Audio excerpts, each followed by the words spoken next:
प्यारे दर्शकों नमस्कार। आइए नजर डालते हैं हमारे प्यारे राज्य हरियाणा की तमाम बड़ी खबरों पर। वीडियो शुरू करने से पहले कमेंट बॉक्स में जय हिंद लिखकर हमें सपोर्ट करें। तो चलिए शुरू करते हैं। हरियाणा में कई अधिकारियों पर गिरेगी गाज, खुलेगा भ्रष्टाचार का काला चिट्ठा, अफसरों की धड़कनें तेज। हरियाणा में भ्रष्टाचार के खिलाफ जीरो टॉलरेंस की नीति के तहत एक और बड़े घोटाले की परतों से पर्दा हटने वाला है। प्रदेश के बहुचर्चित वर्क स्लिप घोटाले की प्रारंभिक जांच रिपोर्ट सरकार को सौंपी जा सकती है। सूत्रों के अनुसार इस रिपोर्ट में कई चौंकाने वाले खुलासे हुए हैं, जिसके बाद प्रशासनिक खेमे में हड़कंप मच गया है। माना जा रहा है कि रिपोर्ट के आधार पर कई आईएएस, एचसीएस और विभागीय तकनीकी अधिकारियों पर सख्त अनुशासनात्मक कार्यवाही की गाज गिरना तय है। ये घोटाला मुख्य रूप से नगर निगमों, नगर परिषदों और विकास विभागों में किए गए छोटे बड़े निर्माण कार्यों से जुड़ा है। नियमों के मुताबिक किसी भी सरकारी काम के लिए टेंडर प्रक्रिया अपनाई जाती है, लेकिन इस घोटाले में वर्क स्लिप का सहारा लेकर नियमों को ताक पर रखा गया है। करोड़ों रुपए के काम टुकड़ों में बांटकर वर्क स्लिप के जरिए चहेते ठेकेदारों को दे दिए गए हैं, ताकि बड़ी टेंडर प्रक्रिया से बचा जा सके। जांच में संकेत मिले हैं कि कई क्षेत्रों में काम सिर्फ कागजों पर हुआ है, वर्क स्लिप जारी हुई और भुगतान भी हो गया, लेकिन धरातल पर ईंट तक नहीं लगी। एक ही काम के लिए दो बार वर्क स्लिप जारी कर सरकारी खजाने को दोहरा चूना लगाया गया। हरियाणा में शिक्षा का शंखनाद, अब घर घर दस्तक देंगे शिक्षक, जानिए क्यों। हरियाणा में ड्रॉप आउट खत्म करने के लिए शिक्षा विभाग मैदान में उतर आया है। नए सत्र 2026-27 के तहत शिक्षक खुद घर घर जाकर बच्चों और उनके अभिभावकों से संपर्क करके, ताकि कोई भी बच्चा स्कूल से बाहर न रहे। सरकार का लक्ष्य 3 से 18 तक के हर बच्चे को स्कूल से जोड़ना है और इसी के लिए प्रवेश उत्सव कार्यक्रम को बड़े स्तर पर लागू किया जा रहा है। हरियाणा का 2030 तक 100% नामांकन के लक्ष्य के करीब ले जाएगा। अभियान के तहत सभी जिला शिक्षा अधिकारी, खंड शिक्षा अधिकारी, स्कूल मुखिया और स्कूल प्रबंधन समितियों को स्पष्ट निर्देश दिए गए हैं कि वे अपने क्षेत्र में ड्रॉप आउट बच्चों की पहचान करें और उन्हें दोबारा स्कूल से जोड़ें। गांव-गांव में जागरूकता चलाकर अभिभावकों को शिक्षा के महत्व के बारे में समझाया जाएगा। हरियाणा में खेलों का महाकुंभ, 1247 खेल नर्सरियों को मिली मंजूरी। इन 2 जिलों की चमकी किस्मत। खेल प्रतिभाओं को निखारने के लिए सरकार ने बड़ा कदम उठाया है। प्रदेश में 1247 खेल नर्सरियों की सूची जारी की गई है। इसमें रोहतक को पहली बार 75 खेल नर्सरियां मिली हैं। रोहतक पिछले 34 नर्सरियां अलॉट हुई थी, इस बार 75 नर्सरियां जिले को मिली हैं। इनमें से 40 नर्सरियां सरकारी स्कूलों, 32 पंचायतों और 3 निजी स्कूलों को मिली हैं। यहाँ जल्दी ही खेल सुविधाएं भी मुहैया कराई जाएंगी।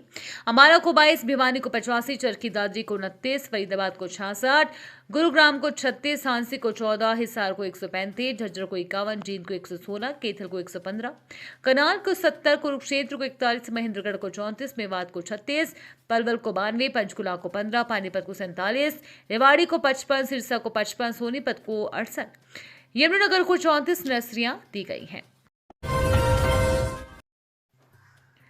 बेमौसम बारिश, ओलावृष्टि से फसलों को भारी नुकसान, सीएम ने किया ये बड़ा ऐलान।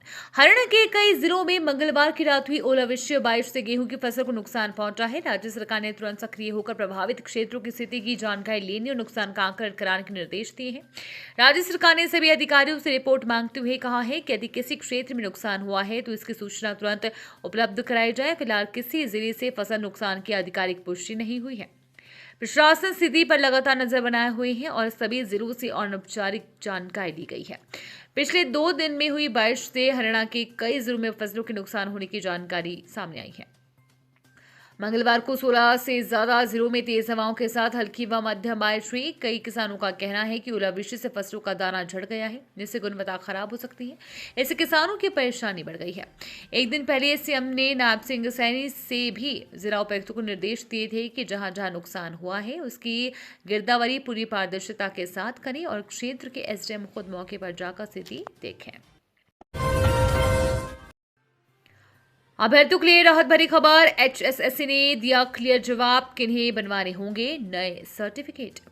हरियाणा सरकार और हरियाणा कर्मचारी चयन आयोग के चेयरमैन हिम्मत सिंह ने सर्टिफिकेट को लेकर सोशल मीडिया पर उठ रहे सवालों पर स्थिति स्पष्ट कर दी है। हाल ही में कई भर्तियों ने ये सवाल उठाया था कि वित्तीय वर्ष समाप्त होने के बाद क्या वंचित, अनुसूचित जाति और अन्य अनुसूचित जाति के सर्टिफिकेट दोबारा बनवाने जरूरी होंगे। चेयरमैन ने साफ किया है कि जिन अभ्यर्थियों के पास पहले से ओएससी और डीएससी के सर्टिफिकेट मौजूद हैं, उन्हें नए सर्टिफिकेट बनवाने की कोई आवश्यकता नहीं है। उनके पुराने सर्टिफिकेट पूरी तरह मान्य रहेंगे और भर्ती प्रक्रिया में स्वीकार किए जाएंगे। बदलाव की बयार, हरियाणा ला रहा ग्रीन क्लाइमेट फंड, बिजली पानी की अब होगी बचत।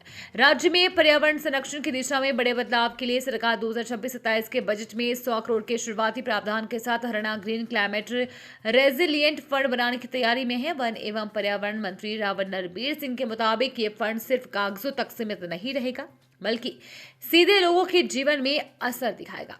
इस फंड के जरिए साफ ऊर्जा, बिजली बचत, पानी संरक्षण, हरियाली बढ़ाने और खेती को जलवायु के अनुसार ढालने जैसे कामों को बढ़ावा मिलेगा।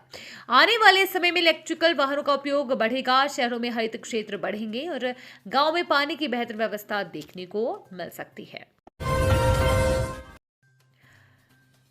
ड्रिंक एंड ड्राइव करने पर 1913 वाहन चालकों के चालान, 7 वाहन इंपाउंड, 3 पर केस। ड्रिंक एंड ड्राइव करने पर ट्रैफिक पुलिस ने 1913 वाहन चालकों के चालान करते हुए 7 वाहनों को इंपाउंड किया है। वहीं 3 केस दर्ज किए गए हैं। पुलिस कमिश्नर विकास अरोड़ा व DCP traffic doctor Rajesh Mohan के निर्देशानुसार ACP traffic headquarter highway Satyapal Yadav की देखरेख में ट्रैफिक पुलिस ने मार्च माह के दरमियान ये कार्रवाई की। DCP traffic doctor Rajesh Mohan द्वारा ट्रैफिक पुलिस की विभिन्न पुलिस टीमों का गठन करके उनको चिन्हित स्थानों पर विशेष आदेश निर्देश देकर तैनात किया गया। विशेष अभियान के तहत 1 मार्च 2026 से 31 मार्च 2026 तक पुलिस टीमों ने नाका लगाकर चेकिंग की गई। चेकिंग के दौरान ड्रिंक ड्राइव करते पाए गए लोग और वाहन चालकों के खिलाफ 1913 नियमानुसार चालान किए गए हैं। ये थी आज की फटाफट खबरें। हम मिलेंगे अगले बुलेटिन में, तब तक के लिए धन्यवाद और जय हिंद।